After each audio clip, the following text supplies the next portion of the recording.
Hey guys, today we are in BMW 6 series and I'm going to show you how to enter the hidden diagnostic menu of the instrument cluster. So you need to locate the 3 preset button, which is over here. Press and hold it for about 10, maybe 15 seconds. Keep it pressed, and on the display you will first see some service indication, but you need to keep pressing the button, and after a few more seconds you will have this on the right display. We have identification, you have some information about the vehicle, and with short presses we are browsing the menu. We have system test. Let's browse the menu.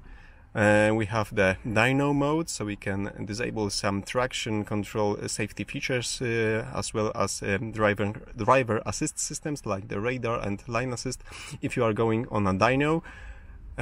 What's else over here? We have fuel tank statistics, so we can see how much fuel there is in left and right tanks. We have total tank volume. We have temperature of the coolant, of the oil, ambient temperature, and raw data from the ambient temperature sensor.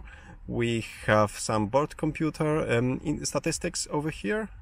We have the option to change the fuel consumption, fuel economy correction factor. So if your estimated fuel range or fuel consumption is not in line with the actual data, you can adjust the factor over here.